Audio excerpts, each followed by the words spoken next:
सबसे पहले तो सभी को नमस्कार हमारा। ठीक है, तो जैसा कि हम लोग जान रहे हैं कि सर हमको डेली बेसिस पे एमसीक्यू क्वेश्चन करवा रहे हैं एग्ज़ाम के पॉइंट ऑफ व्यू से लेके। ठीक है, तो आप सभी को जो जो क्वेश्चन करवाए हम लोग करवा रहे हैं, ठीक है, तो उसको क्या है सभी को डेली बेसिस पे रिवाइज करना है। रिवाइज करने के साथ साथ में उसको रिटन लिखना भी है, उसको प्रैक्टिस भी करना है, और जो प्रैक्टिकल के माध्यम से एनालाइज करना है वो भी करना है। ठीक है, इसमें जो क्वेश्चन मैं पीडीएफ में करवाऊंगा इसमें क्या है सीबीटी एग्जाम को लेकर है। ठीक है, इसमें क्या रहेगा तुम्हारा प्रैक्टिकल से रिलेटेड भी है, वर्कशॉप से रिलेटेड भी है, और प्लस में थ्योरी से रिलेटेड भी है। ठीक है, तो जैसा कि हम लोग जानेंगे, आप लोगों को पहला क्वेश्चन है, ठीक है, लिखा है इसमें इस समांतर ब्लॉक पैरेलल ब्लॉक क्या है, यानी कि इस समांतर, ठीक है, समांतर ब्लॉक, समांतर जैसे दिख रहा होगा, समांतर ब्लॉक क्या है, ठीक है, समांतर ब्लॉक को ही पैरेलल ब्लॉक कहते हैं। क्या कहते हैं? Parallel block. ठीक है, अब पैरेलल ब्लॉक होता क्या है सबसे पहले ये जानो। ठीक है, समांतर या पैरेलल जानते होगे, जैसे एक सीरीज होता है एक पैरेलल होता है। ठीक है, सीरीज का मतलब क्या होता है, एक ही चीज है, एक ही चीज, यानी कि इसी के ऊपर इसी के ऊपर इसी के ऊपर चलते हैं ना, सीरीज कहलाता है। कड़ी के ऊपर कड़ी अगर जुड़ी हुई है सीरीज कहलाता है। पैरेलल क्या होता है, इसकी जस्ट बराबर से चलता है अगर कोई चीज। ठीक है, तो समांतर, समांतर यानी कि समान है, ये दोनों समान है। पैरेलल मींस बराबर पे चल रहा है। ठीक है, अब कह रहा है समांतर पैरेलल ब्लॉक क्या है। ब्लॉक का मतलब क्या है, इसमें जो दिया है, तो ये जो ब्लॉक आपको दिख रहा है, तो ये ब्लॉक किस तरीके से है, ये दो भाग है इसमें, दो भाग इस तरीके से। तो दो भाग क्या है, ऊपर नीचे क्रॉस स्लाइड हो रहा है, क्रॉस स्लाइड हो रहा है। ठीक है, तो इस भाग का इसका मतलब है कि इस ब्लॉक का मतलब नाम है कोड़ी ब्लॉक, यानी कि नहीं, एडजस्टेबल पैरेलल ब्लॉक कह सकते हैं। एडजस्टेबल यानी कि एडजस्ट कर रहा है एंगल को, एंगल को एडजस्ट कर रहा है, ऊपर भी जा सकता है ये और नीचे भी खिसक सकता है। ठीक है, तो एडजस्ट कर रहा है, इसको क्या कहेंगे, एडजस्टेबल ब्लॉक कहेंगे। ठीक है, अब बात करते हैं कि इसमें जो फर्स्ट ऑप्शन दिख रहा है ठोस समांतर ब्लॉक, यानी कि सॉलिड पैरेलल ब्लॉक। ठीक है, तो ठोस समांतर क्या होता है, जो सॉलिड होता है। ठीक है, समानांतर ये भी है, ठीक है, लेकिन ये क्या है, ठोस है, सॉलिड है। ठीक है, इसमें क्या है, एक जगह रख दिया, ये कहीं मूवेबल नहीं हो पाएगा। ठीक है, और ये क्या है, एक बार में एक ही जॉब को मेजरमेंट कर पाएगा। ठीक है, एडजस्टेबल का क्या है कि एडजस्टेबल में क्या रहेगा कि छोटी माप भी ले सकते हैं, बड़े एंगल को भी माप सकते हैं, और खिसका के उसको एडजस्ट कर सकते हैं। एडजस्टेबल का मतलब ये है। तो आपका जो पहला आंसर दिख रहा है कि ठोस समांतर ब्लॉक सॉलिड, सॉलिड वाला, तो ये भी नहीं होगा।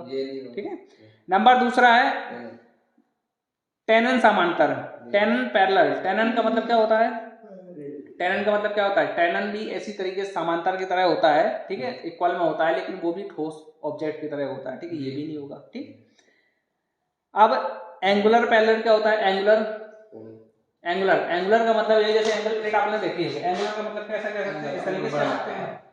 ठीक है, अब ये क्या है एंगुलर, इसमें क्या है, इसमें एक ही जॉब को हम मेजरमेंट कर सकते हैं, एक ही जॉब को, यानी कि कोई भी अगर दिया है एक ही एंगल नाप सकते हैं। ठीक है, एक ही ऐसा से एंगल नाप सकते हैं। अब एडजस्टेबल में क्या है, जस्ट इसका उल्टा बना हुआ है, कुछ ऐसे उल्टा बना ना, कुछ ऐसे उल्टा बना है, कुछ ऐसे कुछ बना है ना, तो ये क्या है, इसको ऊपर भी खिसका सकते हैं और इसको नीचे भी खिसका के इसके किसी मतलब अन्य प्रकार के माप ले सकते हैं। ठीक है, समझ में आ गया पहला क्वेश्चन। ठीक, अगला देखो, अच्छा अगला देखो, इसमें कौन सी मार्किंग मीडिया को रफ फोर्जिंग कास्टिंग पर लगाया जाता है। Rough forging casting, rough means क्या होता है, खुरदरा, रफ मींस खुरदरा। ठीक है, अब rough forging casting, forging means क्या होता है, फोर्ज करना यानी कि पीटना।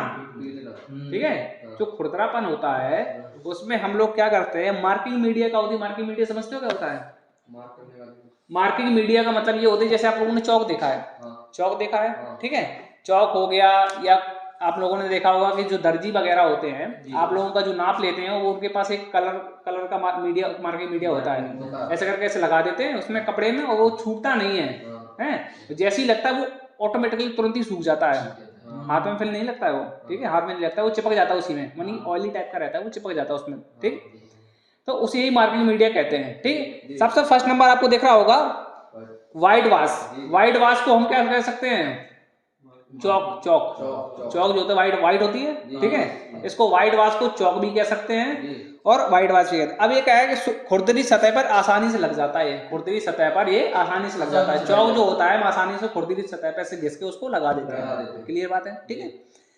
अब कहा जाए कि इसको हाई फ्रीक्वेंसी हाई एक्यूरेंसी कह सकते हैं। हाई एक्यूरेंसी मीन्स क्या होता है? दक्षता। एक्यूरेंसी मीन्स क्या होता है? दक्षता, ठीक है। जिस प्रकार से हम लोग आपको प्रैक्टिकल बनवाते हैं तो आप में क्या हम दक्षता देखते हैं। दक्षता का मतलब क्या है? आपके अंदर स्किल कितनी है, ठीक है, क्षमता कितनी है आपको। जैसे हमने आपको फिटिंग जॉब बनाने की दी है, जैसे ये मार्कर है, मार्कर में जो जैसे हम इसको लगाते हैं तो ये फिक्स हो जाता है। अगर इसमें दक्षता यानी कि एक्यूरेसी नहीं होगी, ठीक है, अगर फिक्स ये नहीं होगा तो लूज होगा, या तो ये गिर जाएगा या तो फिर ये घुसेगा ही नहीं। दो में से एक ही चीज हो सकती है, ठीक है। तो ये एक्यूरेसी के साथ बनाया गया है। एक्यूरेसी का मतलब ये होता है कि इसमें जो फिक्सनेस यानी कि जो इसमें जो फिक्स हो जाता है, ये मतलब एक फिक्स अमाउंट में, एक रेशियो में होता है कि ये गिरे ना दोबारा से, ठीक है। तो जो दक्षता होती है, जो हाई एक्यूरेसी यानी उच्च दक्षता वाले में इसको हम यूज नहीं कर सकते। अब चौक क्या है? चौक जैसे लगाएंगे तो हाथ से मिटा देंगे, मिट जाएगा। फिर दोबारा क्या होगा? अगर हमें कहीं भी उसको मतलब उसके ऊपर ऑपरेशन करना है तो ऑपरेशन नहीं कर पाएंगे क्योंकि वो मिट जाएगा, दोबारा फिर दिखेगा नहीं। तो इसको हम कहाँ यूज करते हैं? खुरदरी जगह में और मार्किंग। रफ मीन्स होता है खुरदरी जगह में काम करते हो और मतलब नॉर्मली रफली काम करते हैं इस चीज से, ठीक है। तो इसका फर्स्ट ऑप्शन सही हो जाएगा। ये किसमें हो जाएगा? व्हाइट वॉश, ठीक है। आज का अच्छा, इसका जो सेकंड ऑप्शन दिख रहा है पर्सियन ब्लू है। पर्सियन ब्लू का होता है। पर्सियन ब्लू जो होता है ये जहरीला पदार्थ होता है। क्या होता है? जहरीला पदार्थ, ठीक है। ये क्या होता है? मशीनिंग हो गई, फाइलिंग हो गई। मशीनिंग समझते हो ना? क्या होता है मशीनिंग? मशीनों में जैसे हम कोई भी ऑब्जेक्ट को ऑपरेट करते हैं, यानी कि ऑपरेशन करते हैं मशीन के द्वारा, या फिर हम फाइलिंग के द्वारा, या फाइलिंग मीन्स रेती के द्वारा हम कोई ऑब्जेक्ट को घिसते हैं। तो क्या करते हैं हम? घिसने के बाद में उसके डेंट जो होते हैं मिट जाते हैं। तो डेंट नाम बेटा उसके लिए हम क्या करते हैं? मार्किंग करते हैं, है ना। जो हमारी चीजल होती है यानी कि जो सेंटर पंच होते हैं, पंच से मार्किंग करते हैं जिससे वो मिटे ना। तो जब पंच से मार्किंग करते हैं, मार्किंग करने से पहला स्टेप होता है मार्किंग मीडिया को लगाना। बात समझ आ रहा है? क्योंकि जो हमारा मेटल होता है, मेटल ब्लैक होता है पूरा, क्योंकि जो MS फ्लैट होता है, MS फ्लैट कार्बन की मात्रा होने के कारण वो क्या हो जाता है? काला हो जाता है। काला हो जाने की वजह से जब हम उसके ऊपर कभी भी मार्क करेंगे तो क्या होगा? उसमें दिखेगा नहीं। ना दिखने की वजह से हम क्या करते हैं? उसमें मार्किंग मीडिया को लगा देते हैं। मार्किंग मीडिया लगाने के बाद जैसे कि मैंने एक ऑब्जेक्ट दिया, समझो पहले एक मैंने ऑब्जेक्ट दिया। अब मैंने कहा तुमसे इसको ट्रायंगुलर शेप में काटना है। ट्रायंगुलर शेप में काट यानी कि इसका शेप निकाल लो, सर्कुलर शेप निकाल लो। कहने का मतलब है आपको जैसे सर्कुलर शेप निकालना है, ये इतना अंदर का भाग ये निकालना है, समझो पहले निकालना है। तो अब इसका सबसे पहले सेंटर निकालना पड़ेगा। सेंटर निकालने के बाद में फिर इसका जो डाया दिया होगा, डाया निकालोगे पूरा, कितने डाया का हमें सर्कुलर निकालना है। बात समझा रही?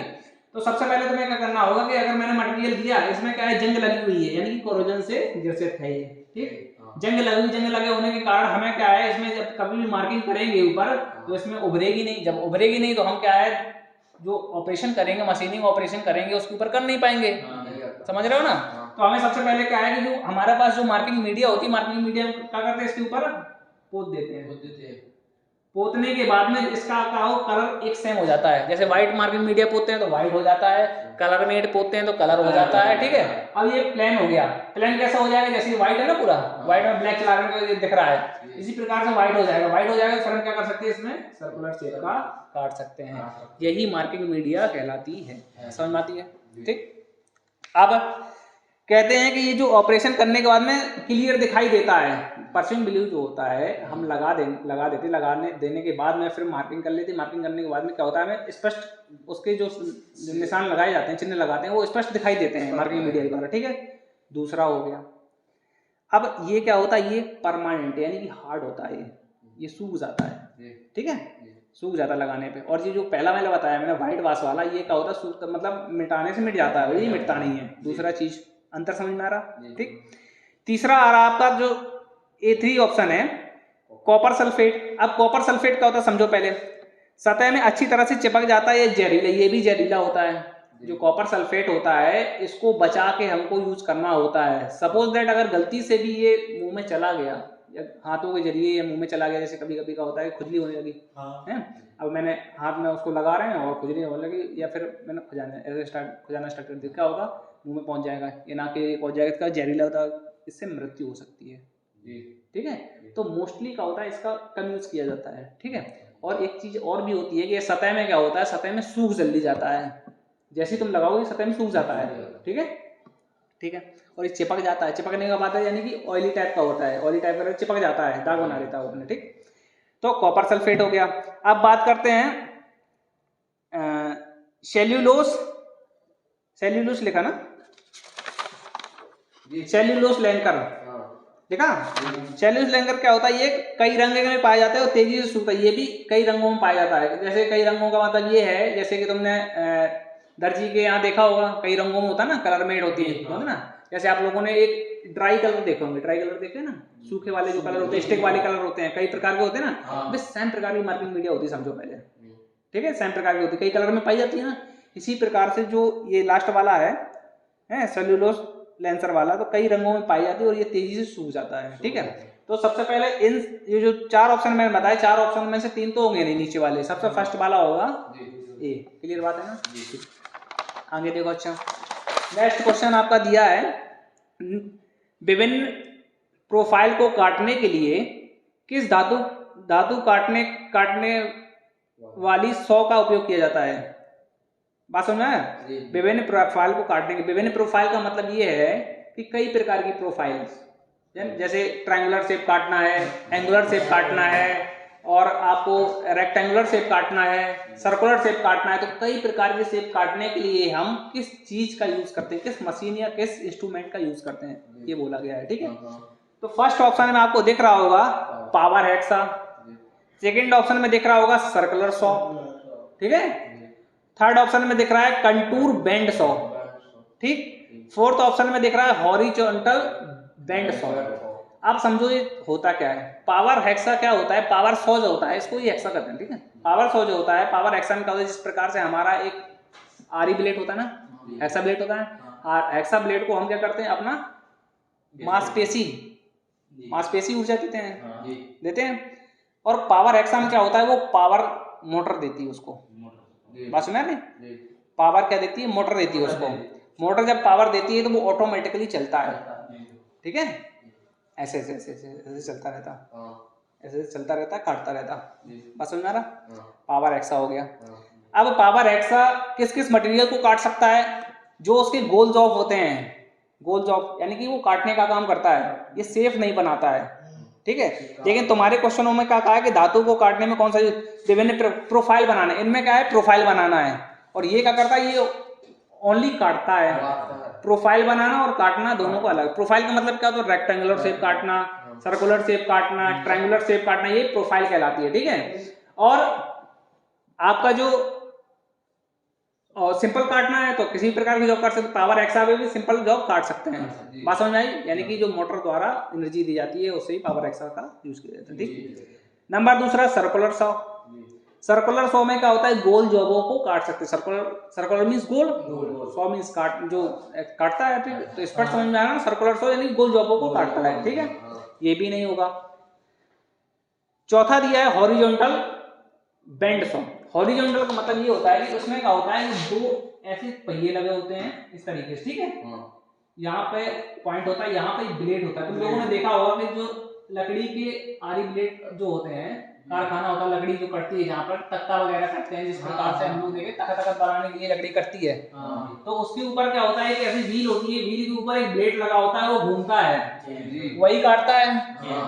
बात समझ आ रही, जो ब्लेड होता है उसमें इसमें भी इसी प्रकार से दांते बने होते हैं। यहाँ पर इस ब्लेड के ऊपर दांते बने होते हैं, और ये जो दो व्हील्स होते हैं, ये एंगुलर मूवमेंट यानी कि किसी भी मूवमेंट कर सकते हैं, यानी कि ऐसे लेट भी जाते हैं, सीधे भी हो जाते हैं। यानी हॉरिजॉन्टल का मतलब क्या है, लेटना, हॉरिजॉन्टल जमीन में। ठीक है, ये क्या करते हैं, ऐसे लेट जाते हैं, लेटने के बाद में फिर ये सर्कुलर शेप में ऐसे घूमता रहता है और काट देता है, और काटना ऑपरेशन चलता रहता है इसमें। ठीक है, सर्कुलर शेप में हॉरिजॉन्टल बेंड सॉ कहलाता है। ठीक है, अब बात करते हैं, जो इसका राइट आंसर है contour bend saw. Contour bend saw का मतलब क्या है, होता क्या है, समझो पहले। कंटूर बैंड सॉ जो होता है ये एडवांस मशीन है। क्या है? Advance machine. एडवांस मशीन का मतलब ये है कि जैसे सीएनसी होती है, सीएनसी हो गया, वीएनसी हो गया, ये जो मशीनें होती हैं, CNC computer numeric control machine, ठीक है। सीएनसी जो मशीन होती है इसमें क्या होता है, ये ऑटोमेटिकली इसमें कोडिंग करनी होती है, कोडिंग कर दो ये ऑटोमेटिकली जॉब को काट देती है। जैसी कोडिंग कर दोगे कंप्यूटर से वैसे ही जॉब को बना देगी, तुम्हें कुछ करने की आवश्यकता नहीं है, ठीक है। पेन ड्राइव में कोडिंग करके लाओ, पेन ड्राइव को लगा दो उसमें सीएनसी मशीन में, तो ये ऑटोमेटिकली अपने आप चलना स्टार्ट कर देती है। स्टार्ट कर दो एक बार, चलना स्टार्ट कर देती है। जहां भी ऐसे इंजरी समझ में आती है ऑटोमेटिकली बंद हो जाती है। बात समझ में आ रही है ना? ठीक है। इसी प्रकार से जो कंटूर बैंड सॉ है, इसी प्रकार से ये भी एक एडवांस मशीन है जो कि प्रत्येक प्रकार की प्रोफाइलों का काटने में यूज करा जाता है, ठीक है। ये जो मशीन बहुत बड़ी बेड मशीन होती है, खूब बड़ी बेड मशीन होती है। बेड मीन्स होता है ये फिक्स होती है वो, ठीक है। बेड मीन्स फिक्स होती है, जैसे है बेड में फिक्स होती है। फिक्स होने के बाद में ये बहुत मतलब रेक्टेंगुलर शेप काट देती है, सर्कुलर शेप काट देती, जो प्रोफाइल बनानी है तुम्हें वो प्रोफाइल उसमें बना सकते हो। बस समझ में ना? तो ये भी देख रहे कंटूर मशीन कहते हैं, कंटूर बैंड सॉ। तो इसका आंसर क्या है? कंटूर बैंड सॉ, ठीक है। तो क्या दिया था? प्रोफाइल को काटने के लिए धातु को काटने वाली सॉ को क्या कहते हैं? कंटूर सॉ, बैंड सॉ कहते हैं। क्लियर बात? ठीक है। अगला क्वेश्चन देखो, धातु की वह प्रॉपर्टी क्या है जो टूटने से पहले कोई स्थायी विकृति की अनुमति नहीं देता है? ठीक है। धातु की वो प्रॉपर्टी जो टूटने से पहले कोई भी स्थायी विकृति नहीं दे। स्थायी विकृति का मतलब क्या है? स्थायी मीन्स रुक जाना, एक जगह रुक जाना। ये जो कास्ट आयरन होता है, ठीक है, कास्ट आयरन जो होता है तुम लोगों ने देखा होगा, ये एक जगह नहीं रुकता है। कैसे नहीं रुकता है समझो पहले। नंबर एक जो इसमें ऑप्शन दिख रहा है आपको, टेनेसिटी जो ऑप्शन है फर्स्ट, टेनेसिटी यानी कि बिना टूटे खींचा जा सके इसे, जैसे टेनासिटी कहते हैं, यानी कि मोड़ा जा सके, खींचा जा सके, मोड़ा जा सके, इसे टेनासिटी कहते हैं, यानी कि तन्यता कहते हैं, इसको टेंसिटी कहते हैं, तन्यता कहते हैं, ठीक है। बात करते हैं हार्डनेस की। हार्डनेस क्या होता है? कठोर होता है ना। हार्डनेस इसमें क्या होता है? इम्पैक्ट लोड, अचानक जैसे लोड देते हैं, हार्डनेस का होता है। अब जैसे कि आप लोग साइकिल है, साइकिल की जो सीट होती है, जब कभी चढ़ाई होती है तो हम लोग क्या करते हैं? खड़े होकर चलाने लगते हैं। खड़े होकर चलाने के बाद में जैसी ढलान आती है जस्ट एकदम प्रेशर के साथ में उसमें सीट पे बैठ जाते हैं। जो इस तुरंत बैठते हो ना, ऐसे तो नहीं आराम से बैठते हो सीट पे, तुरंत बैठ जाते हो। तो जो इम्पैक्ट लोड सहन करता है, इम्पैक्ट लोड क्या सहन करता है? उसके नीचे जो स्प्रिंग लगी होती है वो सहन करती है। अगर वो स्प्रिंग नहीं लगी होती है, नहीं होगी तो क्या चोट लग जाएगी। बात समझ आ रही? तो इम्पैक्ट लोड को सहन कौन करता है? उसकी स्प्रिंग करती है। बात समझ आ रही? तो जब स्प्रिंग मुलायम हो, ठीक है, मुलायम और उसके ऊपर बैठो, वो जैसी शेप की थी, जैसे तुम बैठे हो, वो उसने अपने शेप को चेंज कर लिया, चेंज कर लिया, दोबारा उस पोजीशन में वो आएगी नहीं स्प्रिंग। बात समझ में आ रही है ना? तो ये जो आपका जो हार्डनेस होता है, उस स्प्रिंग में हार्डनेस दी जाती है कि वो देखो फ्लेक्सिबल होती है, हार्ड भी होती है, फ्लेक्सिबल भी होती है, कि जितना तुम उसमें इम्पैक्ट लोड दोगे वो नीचे तो जाएगा, जाने के बाद में ऑटोमेटिकली अपने ऊपर पोजीशन में, पुराना पोजीशन में आ जाता है ना, ठीक है। इसको क्या कहते हैं? हार्डनेस कहते हैं। Second option. क्वेश्चन को भी ध्यान रखना है कि धातु की वह प्रॉपर्टी है जो टूटने से पहले कोई भी स्थायी विकृति नहीं देती है। अब इसमें एक स्थायी विकृति नहीं दी इसने, पहले स्प्रिंग नीचे गई, दोबारा वापस आ गई, स्थायी अभी नहीं हुई है, ठीक है। यही चीज टेंसिटी में, खींचते जा रहे हैं, फिर ये दोबारा उस पोजीशन में नहीं आ रही है।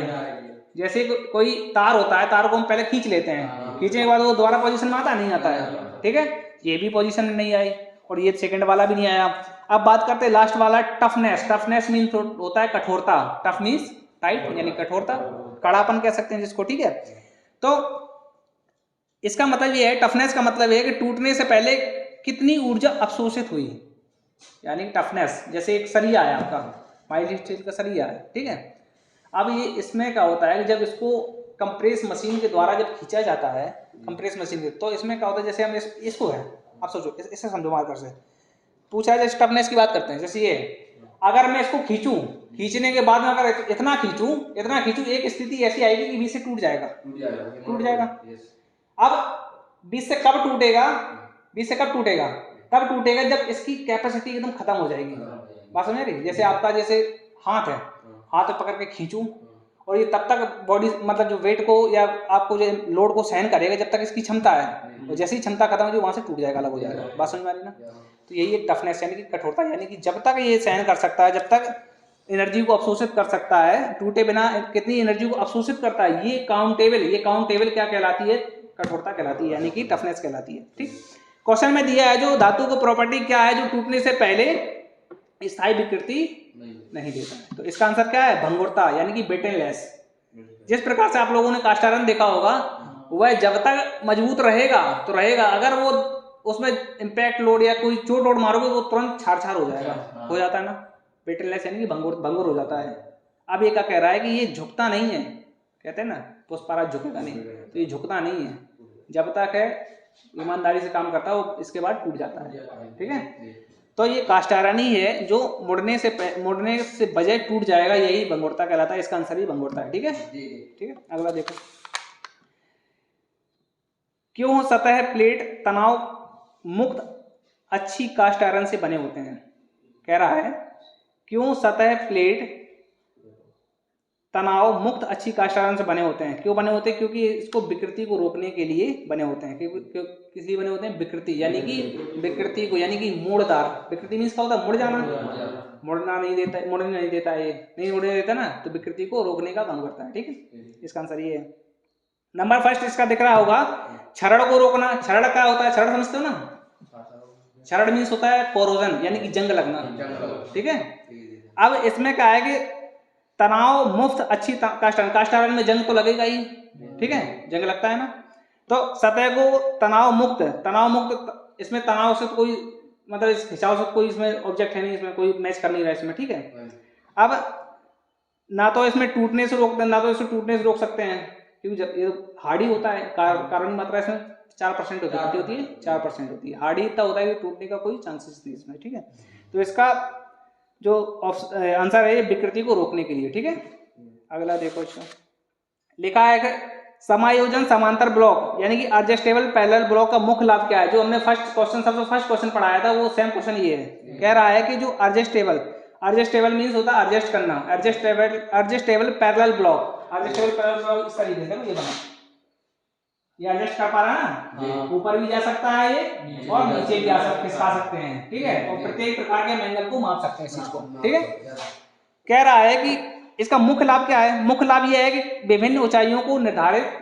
करने के लिए, विभिन्न ऊंचाई ले सकते हैं ना, ऊपर खिसका के छोटा भी एंगल माप सकते हैं और बड़ा भी माप दे सकते हैं, इसको नीचे खिसका के। ठीक है, विभिन्न प्रकार की ऊंचाइयों को माप सकता है, इसका आंसर यही है। लेकिन एक चीज और भी समझो, नंबर फर्स्ट लिखा है विभिन्न कोणों को निर्धारित करने के लिए, विभिन्न कोण तो नाप ही नहीं पाएंगे। ठीक है, विभिन्न कोणों को निर्धारित करने के लिए, विभिन्न कोण एंगल को मापने के लिए, इसमें क्या है? ऊंचाई को माप पा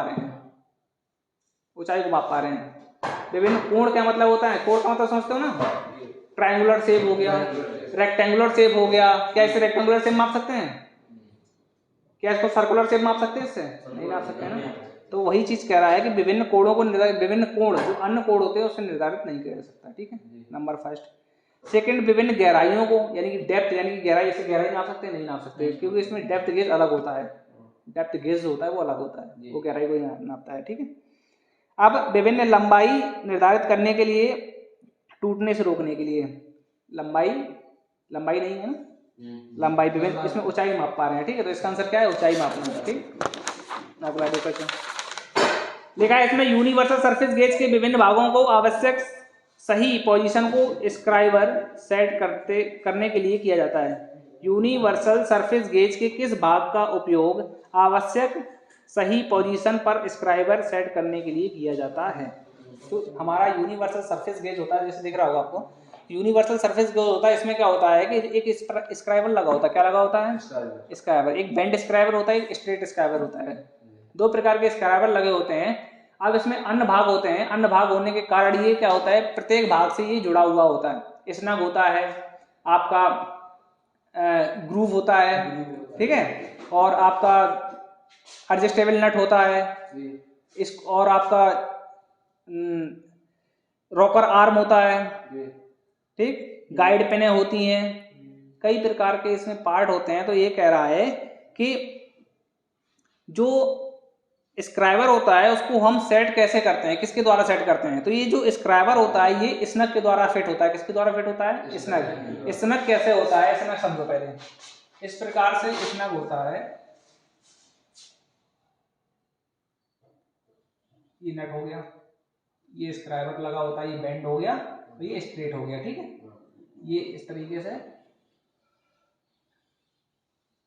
बीम हो गई इसकी, ये नट लगा हुआ है, ठीक, ये नट लगा हुआ है। अब इस तरीके से, ठीक, यहाँ पे जो ये पकड़ा रखा है इसने, इसको ही स्नग कहते हैं। क्या कहते हैं? इसको ही स्नग कहते हैं, ठीक, इसको पकड़ रखा। अब यहाँ पर अब बात करते हैं, इस तरीके से होता है स्टैंड, कुछ इस प्रकार से स्टैंड होता है, होता है। यहाँ पे जो लगा हुआ होता है, यहाँ पे जो लगा होता है एडजस्टेबल, फाइन एडजस्टेबल स्क्रू बोलते हैं। क्या बोलते हैं? फाइन एडजस्टेबल स्क्रू, कुछ इस प्रकार से होता है, ठीक है।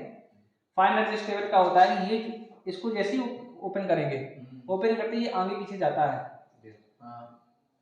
ठीक है, ऐसे जाता है, ऐसे जाता है, ऐसे जाता है, ऐसे जाता है, ठीक। तो हम क्या करते हैं, इसको एडजस्ट यहाँ से करते हैं, इस वाली नट से। कैसे करते हैं? यहाँ से एडजस्ट करते हैं, ठीक। यहाँ पे गाइड पिनों की बात करते हैं, तो ये एक गाइड पिन हो गई, एक गाइड पिन हो गई। यहाँ पे एक वी ग्रुप कटा होता है। कैसे कटा होता है? वी ग्रुप कटा होता है, ठीक है। वी ग्रुप कटा होता है, वी ग्रुप के आकार का कटा होता है, इस तरीके से, ठीक, इस तरीके से वी ग्रुप कटा होता है। ये किस लिए कटा होता है कि अगर लैथ मशीन में काम कर रहे हैं या उसके बेड में रखने के लिए वी ग्रुप का। और एक पर्पस और भी होता है कि इसमें जो वी ग्रुप होता है, इसके अंदर जैसे हम कहीं पे रख देते हैं, समतल जगह पे रख देते हैं, तो इसके अंदर क्या एयर बन जाती है।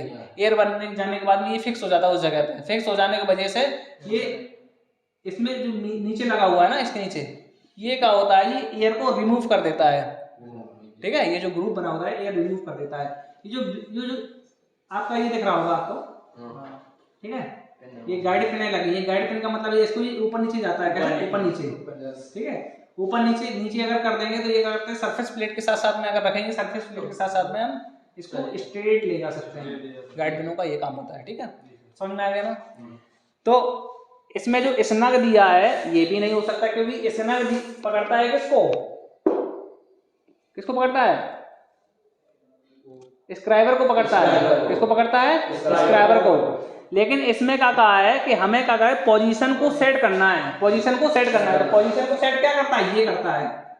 पोजीशन ऐसे ऐसे जब हो रहा है, इधर उधर अप डाउन होगा, पोजीशन को सेट कौन कर रहा है? ये कर रहा है। तो पोजीशन को सेट क्या करेगा? Fine adjustable screw.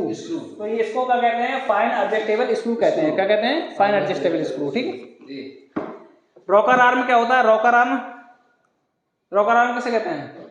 Rocker arm इसको कहते हैं, ये चीज को, ये जो पूरा भाग है जिसपे ये एडजस्टेबल, फाइन एडजस्टेबल कसा हुआ है, इसको ही रॉकर आर्म कहते हैं। क्या कहते हैं? रॉकर आर्म कहते हैं, ठीक है। सारे पॉइंट्स क्लियर है ना? इसका आंसर क्या है? फाइन एडजस्टेबल स्क्रू, ठीक। नेक्स्ट क्वेश्चन देखो। अच्छा, बड़े क्रॉस सेक्शन एरिया को काटने के लिए मेटल कटिंग सॉ का उपयोग किया जाता है। बड़े क्रॉस सेक्शन एरिया को काटने के लिए किसको करते हैं? Metal cross section. Cross section का मतलब क्या होता है? क्रॉस सेक्शन जैसे कि गोल है, ठीक है, गोलाकार, यहाँ नहीं, यहाँ देखो, अच्छा ऐसे ये गोल आकार है, ठीक है। अभी हमने गोल और निकाल लिया, अब मुझे ये अंदर का भाग निकालना है, क्रॉस सेक्शन भाग ये निकालना है। तो हम क्या करेंगे, हमें जो सर्कुलर शेप रहेगा, सर्कुलर शेप से ही तो निकाल सकते हैं अंदर वाले भाग को। बात समझ आ रही ना? तो पावर एक्स्ट्रा से भी नहीं कर सकते, मैंने बता the power extra only cutting का काम करता है। नंबर सेकंड देखा कंटूर सॉ। कंटूर सॉ क्या करता है? शेप को चेंज, शेप बनाता है, यानी कि रेक्टेंगुलर हो गया, एंगुलर हो गया, ये शेप को बनाता है, ठीक है। अब हॉरिजॉन्टल बता दिया, वो काटने का काम करता है, हॉरिजॉन्टल ये बताया था, ठीक है। ये क्या है? ये है सर्कुलर सॉ। सर्कुलर सॉ यानी कि गोल शेप बना देगा ये सर्कुलर सॉ। तो इसका आंसर क्या है? सर्कुलर सॉ, ठीक है। हाँ, नेक्स्ट क्वेश्चन देखो, मार्किंग टेबल को कास्ट आयरन से क्यों बनाया जाता है? मार्किंग टेबल जो होती है, मार्किंग टेबल, ठीक है, मार्किंग जिसके ऊपर मार्किंग करते हैं, उसको कास्ट आयरन क्यों बनाया जाता है? बताओ। मार्किंग टेबल को कास्ट आयरन का इसलिए बनाते हैं क्योंकि ये कठोर भी होता है और टिकाऊ भी होता है। क्योंकि प्रत्येक हम मार्किंग करने के लिए क्या करते हैं? लोहे का यूज करते हैं। लोहे को जब बार बार रखेंगे तो क्या करेगा? घिसेगा। घिसने के साथ साथ में क्या होगा, घिसने के साथ साथ में क्या होगा कि इसमें क्या होता है, ये जो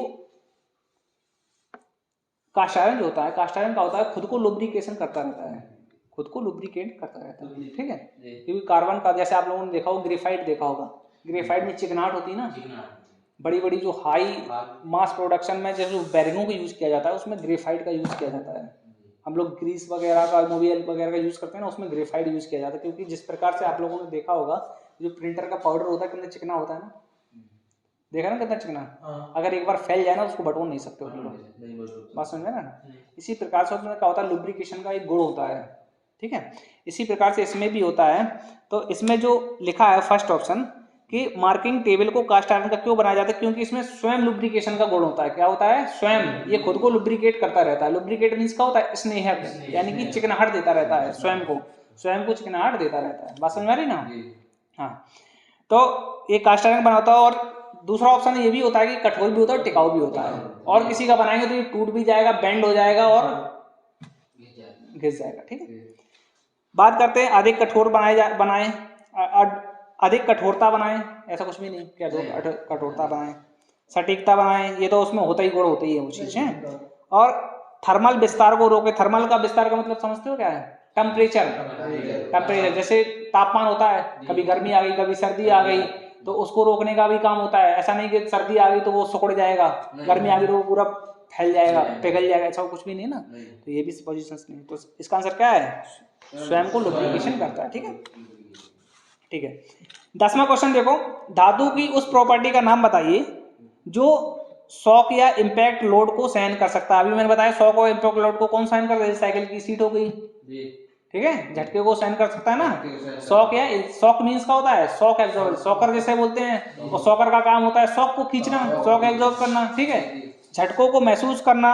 और इम्पैक्ट लोड यानी अचानक लोड पड़ना है का हम जो सहन करने की क्षमता होती है क्या कहलाता है, सहन कर सके, क्या कहलाता है, वो कड़ापन यानी कि टफनेस कहलाता है। क्या कहलाता है, टफनेस, कड़ापन कहलाता है।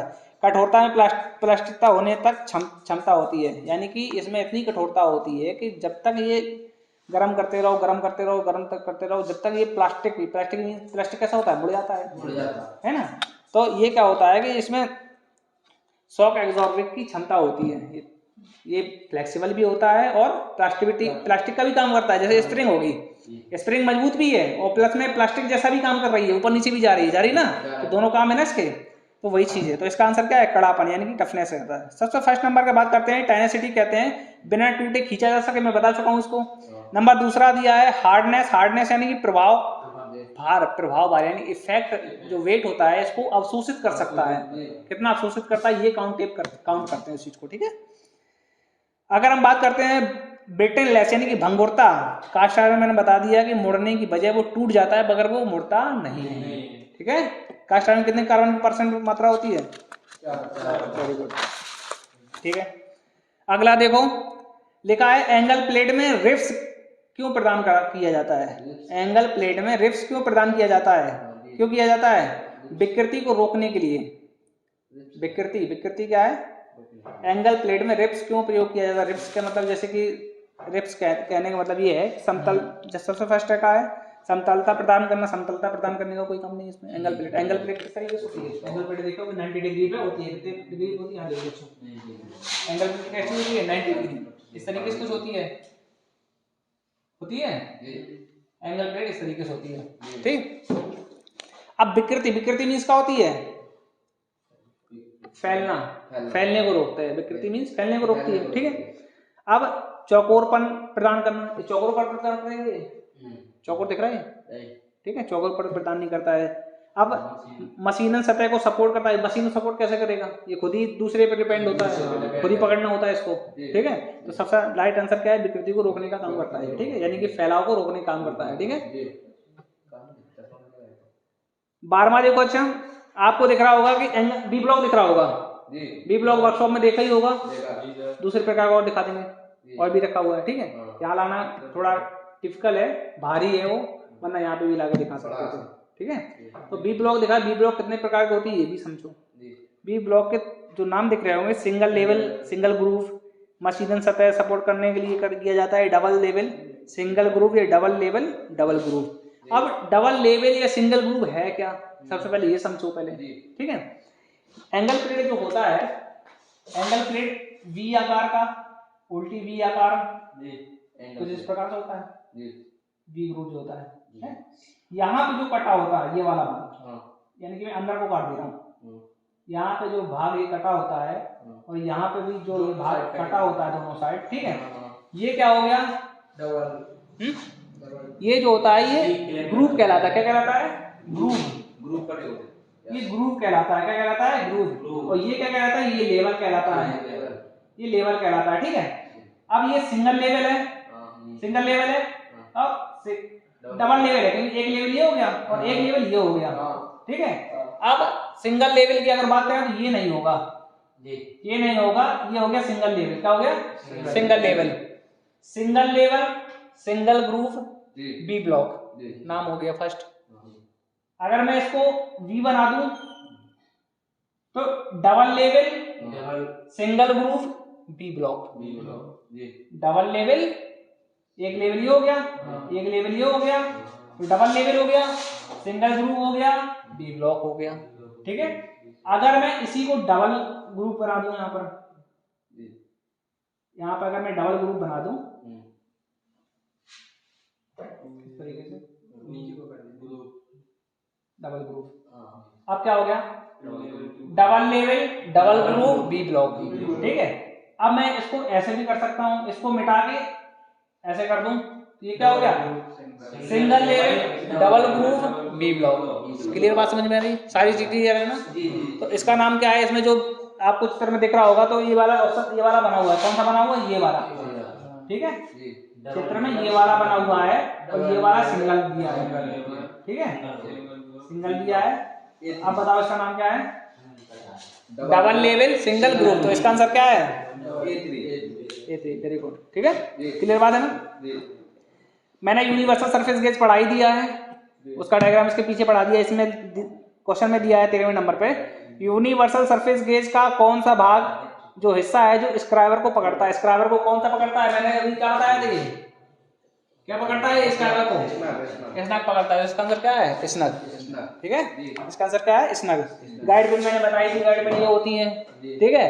रॉकर आर्म मैंने बताई, रॉकर आर्म ये होता है, ठीक है। और फाइन एडजस्टेबल स्क्रू ये होता है, क्लियर बात है ना। तो स्क्राइबर को कौन पकड़ रहा है, स्नग पकड़ रहा है, ना कि ये नीचे वाला पार्ट पकड़ रहा है, ठीक है। तो इसका आंसर क्या हो जाएगा, स्नग हो गया, ठीक है। सारे पॉइंट क्लियर है ना। तो आज के लिए इतना ही रखते हैं। आई होप, आशा करते हैं कि सब लोगों को समझ में आ गया होगा, ठीक है।